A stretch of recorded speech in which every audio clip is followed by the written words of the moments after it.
Praise God. Ang pagkain nagmumula sa Panginoon. Amen. Gusto mo bang makapiling ang Diyos? Amen. Amen. So doon sa Thessalonians 4:17 ay tinuturo ng Panginoon yung kanyang blessed hope. Yung blessed hope po yung pagbabalik ng Panginoon. Pagbabalik po ng ang pagparito ng Panginoon. Mga kapatid, ibig namin malaman ninyo ang katotohanan tungkol sa mga namatay na hindi kayo magdalang hati tulad ng mga taong walang. So alam po natin mga kapatid, wala po tayong nahalo rito kundi tayong lahat ay mga anak ng Diyos. Amen? Amen. Lord, salamat po sa inyong parang salita. Mula sa kanyang maunawaan namin, Panginoon, ang mga pag-aaral namin sa gabi nito. Purihin ka, Panginoon, sa Panginoon ng Jesus. Amen. Sa mga kapatid, ibig namin malaman ninyo ang katotohanan tungkol sa mga namatay na nang hindi kayo magdalamhati tulad ng mga taong walang pag-asa. So alam natin yung ating tiyahin, si Tita Marlena. Tita Marlena. So ang pagkakaalam natin ay natin nasasabihin ng Panginoon. Amen? Yes. Yun ang totoo. Para hindi na tayo magdalamhati. Yun ang katotohanan na yung ating Tita Marlena ay kapiling na ng Diyos. Hallelujah. At tayong lahat ay haharap sa Panginoon. Amen. Darating yung panahon, haharap tayo sa Panginoon. Darating yung panahon na tayong lahat ay sasalubong sa Diyos. Sasalubong tayo sa Panginoon. So walang makakaliwas dyan. Naniniwala tayong si Jesus ay namatay at muling nabuhay. Tapos na mga, diba? Walibig. Tapos na. Linggo ng pagkabuhay ng ating Panginoon. Hallelujah. Kaya naman naniniwala tayong bubuhayin din ng Diyos ang lahat ng namatay na nanalig kay Jesus. Amen. Wala kung mga kasama natin na yumao, alam naman natin na nasa piling sila ng Panginoon. At pagdating ng panahon, sila ay bubuhayin ng ating Panginoon. Naniniwala po ba kayo? Amen. Amen. Bubuhayin sila. Hallelujah. Praise God. Bakit sila bubuhayin? Sabi dyan, upang isama sa Kanya. Yan. Bubuhayin sila upang isama. Sila po yung mga nanalig sa Diyos. Hallelujah. Ito ang aral ng Panginoon na sinasabi ninyo sa inyo. Pagparito ng Panginoon, tayong mga buhay ay hindi na mauuna sa mga namatay na. Sa araw na yun, kasabay ng malakas na utos, ng tinig ng arkanghel at tunog ng trompeta ng Diyos, bababa ang Panginoon mula sa langit, bubuhayin muna ang mga namatay na mga nanalig kay Kristo. Ano po yung pagkakaiba nun, mga kapatid? Kasi yung mga namatay na hindi nanalig kay Kristo, sila po ay haharap sa Diyos. Haharap sila. Huhukuman sila. Anong ginawa mo sa lupa? Pero itong mga nabuhay na ito, isasama sila. Amen? Isasama sila. Bubuhayin muna ang mga namatay na nalig kay Kristo. Sabi niya, mga kapatid, pagkatapos tayong mga buhay, ay titipunin niya sa ulap at isasama sa mga binuhay upang salubungin sa pagawin. Amen? Tayong lahat ay haharap sa Diyos. Tayong lahat ay sasalubong sa Panginoon. Masaya po na wala pong maiwanan sa atin. Amen? Masaya sa isang pamilya na lahat sa langit mapunta. Kasi yun naman ang ating minimiti, pinapangarap. Sa isang pamilya, lahat tayo mapunta sa langit. Walang maiwanan. Hallelujah. Sabi niya, sasalubungin sa paurin ng Panginoon sa gayoy, makapilig na tayo magpakailanman. Gusto mo makita ang Diyos, gusto mo makapilig ng Panginoon. Amen? Gusto mong sumalubong sa Diyos. Hallelujah. Sabi doon, ang mga nanalig. Amen? Amen. Kailangan nanampalataya, tumanggap sa Panginoon. Meron po kasing ibig sabihin yung pananampalataya. Tatlo po yung ibig sabihin. Una yung belief, pananalig sa Panginoon. Amen? Kahit hindi mo siya nakikita, naniniwala ka, nananalig ka. Yes. Mananawa naman yung trust na tinatawag. Kahit wala ang Diyos, nagtitiwala ka. Nakita mo ba ang Diyos? Hindi mo na nakita ka, nagtitiwala ka. Pangatlo, sumusunod ka. Pag hindi ka sumunod, pag di ka gumawa, patay na pananampalataya yan. Pero pag ikaw ay sumunod sa Panginoon,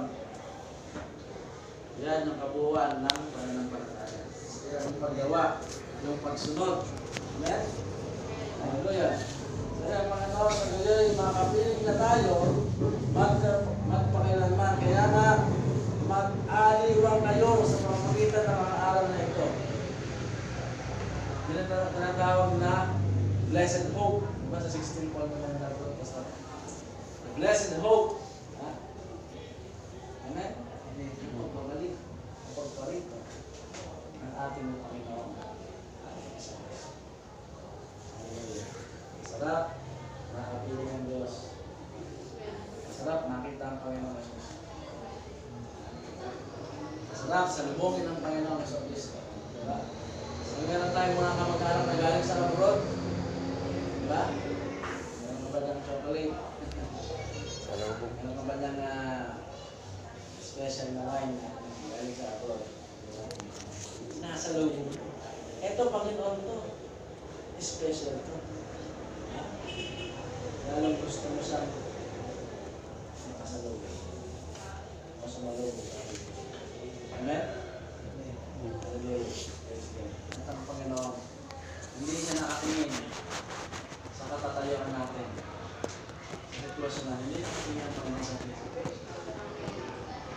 Hirap ka, mayaman ka, hindi nag-aaralan ka, wala kang pinag-aaralan.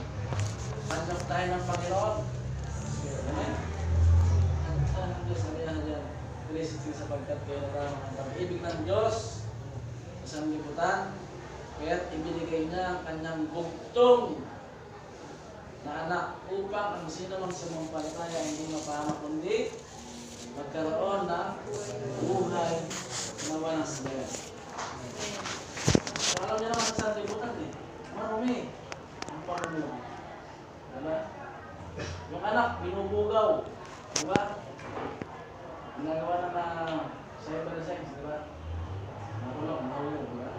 Anak na, binubulong. Ano ang mundo? Bato niya ang mundo. Pero hindi nagtatanga ang Diyos. Pinatila niya ang kanyang bugtong na anak upang abutin. Ha? Abutin ang mga tao. So, naparito ang Panginoon dahil sa mga pinagagawa natin. Hindi siya pumunta rito. Ha? Kundi pumunta siya rito sa mga tupang naligaw. Mga tupang wala. Ito pumunta para sa mga brad, kundi para sa mga tupang. Amen? So the blessed hope. Ang pag-asa. Ang dami ngayon mga pastor nagbabaktan. Ang dami ngayon mga gumagamit nagbabaktan. Kasi nga hindi natalim sa kanilang puso is yung blessed hope. Mayroong paparito pa. Ha? Paparito pa ang Panginoon. Kala nila dito na yung buhay, masaya, masarap. Sawa na sila. Sabi na nananalig. Pag sinawa na ng pananalig, may kasamang paghihintay. Ha? May kasamang paghihintay, pagtitiis. Ang isang Kristiyano. Para ma-ubutin ng Panginoon. Lalo kung naabutin tayo ng Panginoon. Tayo wala na sa piling mo. Tayo na sa mga puso. Makapuso ko sa liyan. Walang makakaalam. Para itong isang magnanakaw. Kung alam lang ng isang ama, madarating yung magnanakaw, ang gagawin niya. Ipapadlock na yung mga pinto. Mga pilit ng pinto. Kaya sabi doon, parang magnanakaw, nababalik ang ating Panginoon sa walang nakakalam kung kailan siya.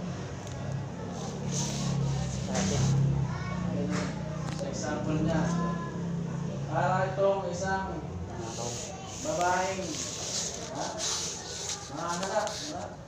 Hindi mo alam kung kailan lalabas. Sobrang sakit. Meron lang kung bumalik ng Panginoon. Walang nakakalam. Kaya itong araw na ito, pinaghahanda lang tayo ng Panginoon.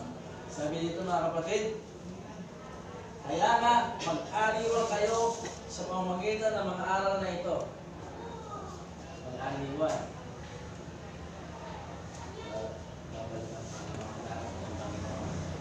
Amen? Darating ang Panginoon.